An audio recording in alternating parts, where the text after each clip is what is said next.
Part 2, Chapter 16, Kite Runner. Sun kissed the baby lifeless face and we buried her in the backyard near the sweet bushes. We covered the little mouth with leaves from the polar trees. I said I prayed for her, for Sun stay in the hunt all day and will it. It is a heartbreaking sound, Amirjan. The one of a mother. I pray for Allah you never heard. Outside the wall of the house there was a war raging, but the three of us in your father's house we made our own little have been for me. My vision started going by the late 1980s. So I had Hassan read me your mother's books. We would sit in the foyer by that stove, and Hassan would read me from Masnawi or Qayyam.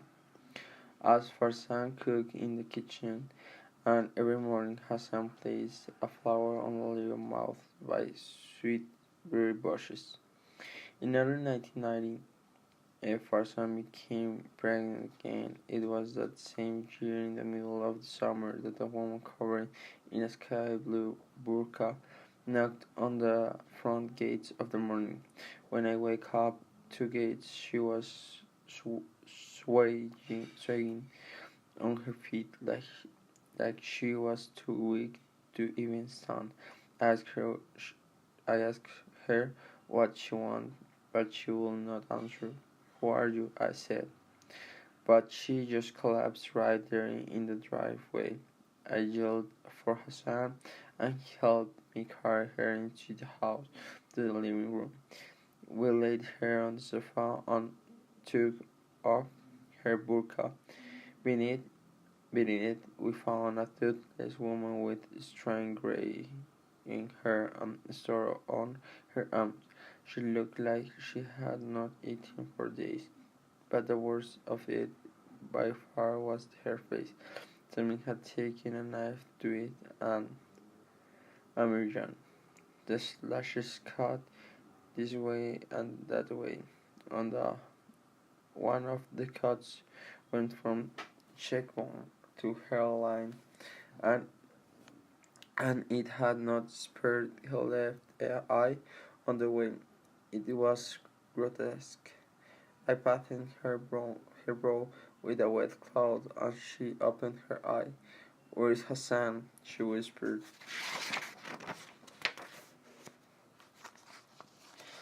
"I'm right here," Hassan said. He took her hand and squeezed it. His good eye rolled to him. "I have walked long and far to see if you are as beautiful in the flesh as you are in the dreams, and you are even more." She pulled his hand to her scared face. "Smile for me, please." Hassan did, and the old man wept. "Your smile coming out of me. Did anyone even tell you? And I won't even hold you." "Allah forgive me, I won't even hold you."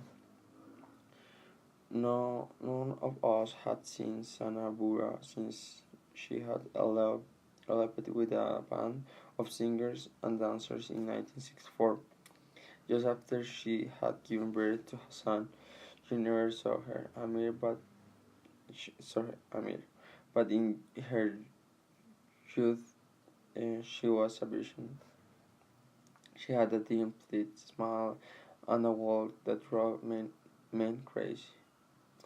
No one who passed her on the street, be it a man or a woman, could look at her only once, and now. Hassan dropped her hand and bolted out of the house. I went after him, but he was too fast. I saw him run up to the hill where you two used to play. He fed, kicking up plums and dust. I let him go. I sat with Sanabur all day, and the sky went from bright blue to purple. Hassan still had not come back when the night fell and moonlight bathed the clouds. Sanabur cried that coming back had been a mistake, maybe even a worse one than leaving, but I made her study Hassan will return, I knew. He came back. He came back the next morning looking tired and weakly, like he had not slept all night. He took Sanderbar's hand in both of his and told her she could cry if she wanted to, but she needed. She needn't. She was home now, he said, home with her family. He touched the scars of on her face and ran his hand through her hair. Hassan and Farsan nursed her back to health.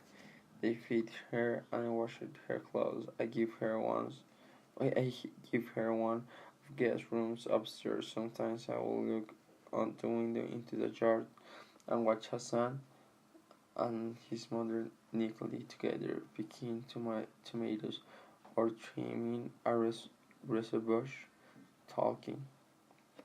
They were catching up on all the lost year, I suppose. As far as I know, he never asked where she had been or why she had left, and she never told. I guess some stories do not need telling. It was Sandberg who delivered Hassan, so that winter of 1990 it had not started snowing yet, but the winter winds were blowing through the yard, bending the flower's bed.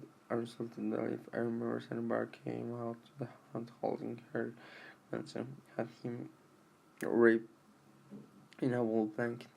She stood beaming under a dull gray sprite, tears streaming down her cheeks. Daniel cold wind blown her hair, clutching that baby in her arms like she never wanted to let go. No, not this time. She handed him to Hassan, and he handed him to me, and I sang the prayers of Ajud ul Kursi in that little boy's ear. They named him Sorhab after Hassan's favorite hero from the Shahnameh. As you know, Amirian, he was a beautiful little boy, sweet as sugar, and had the same temperament as his father. You should have seen Sanobar with that baby, Amirian. He became the center of her existence. She sewed clothes for him, but pulled him toys from scraps of wood, rage, and dried grass. When he caught a fever, she stayed up all night and fasted for 3 days. She burned if is fond for him and skilled it to cast out Nasar, the evil eye. The evil eye. By the time Sanwar was 2, he was calling her Sarah. The two of them were inseparable. She lived to see him turn 4, and then one morning she just did not wake up. She looked calm, at peace, like she did not mind dying now. She buried her in the cemetery on the hill, the one by the pomegranate tree, and said a prayer for her too. The loss was hard on Hassan. It always hurt more to have and lose than not have in the first place. But it was very hard on a little Sahara. He kept walking around the house looking for Sasa. But you know how children are, they forget so quickly. By the end it would have been 1995, the Sharawi were defeated and long gone, and Kabul belonged to Masoud Rawahini and the Mujahideen. The infight between the factions was firm, and no one knew it would live so to see the end of the days. Our ears became accustomed to the whistle of flying shells, to the rumble of gunfire, our eyes familiar with the sing of men digging bodies out of piles of rubble. Cowboy in those days, American was as close as you could get to the proverbial head on earth. Allah Allah was killed to us through the Wazir Arkbak Khan. I was not attacked as much, so we did not have it as bad as some of the other neighborhoods. On those days, then the rocket fire is a bit of the gunfire was light. Hassan would take Sorab to the zoo to see Marjan, the lion, or the cinema.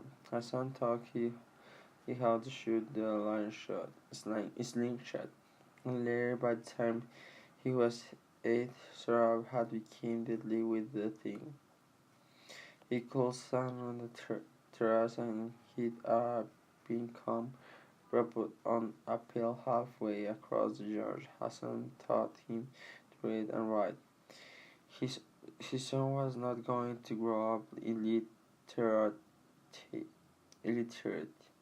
like he had. I grew very attached to the little boy. I had seen him take his first step, heard him utter his first word. I bought children's book for Sorab from the bookstore by Cinema Park. They have destroyed that too now, and Sorab read them as quickly as I could get them to him. He reminded me of you, how you loved to read when we were little. American. Sometimes I read to him at night, played well with him, through his card tricks, and I miss him terribly. In the winter time, Hassan took his son kite running, and there were not nearly as many tournaments as in the old days. No one felt safe outside for too long, but there were still a few scared tournaments. Hassan would prop Sharab on his shoulders, and they would go trotting through the streets, running kites, climbing trees.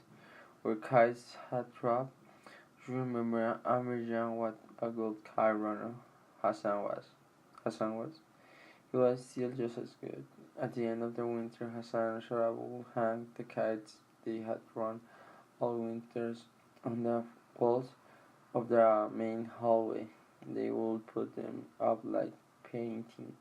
I told you how how we all celebrated in 1996 when the Taliban rolled in and put an end to the daily fighting. I remember coming out that night to find Hassan in the kitchen listening to the radio. He had a sore look in his eyes. I asked him what was wrong, and he just shook his head.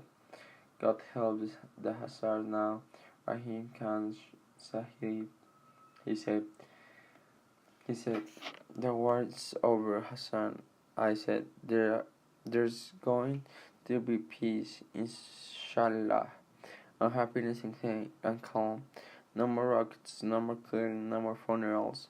But he just turned off the radio and asked if he could get me anything before he went to bed. A few weeks later in the Taliban Bank, kite flying, and 2 years later in 1998, they massacred the Hazaras in Mazar-i-Sharif. End of chapter 16. Chapter 17. I will read some pages. Rahim comes slowly, uncross his legs, and lean against the bare wall in the very deliberate way of a man who every movement triggers speaks of pain outside. A donkey was baking, and someone was shooting, sometimes in Urdu. The sun was beginning to set, glittering red through the cracks between the round shackle buildings.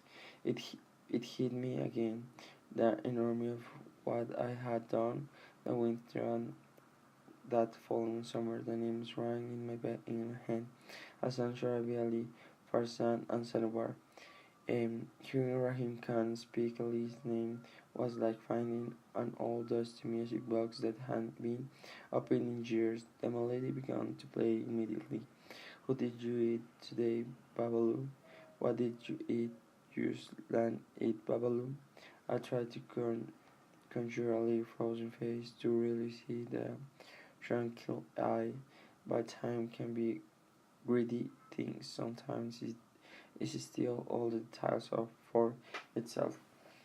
Is Hassan still in the house now? I asked. Rahim can raise the teacup to his parched lips and took a sip.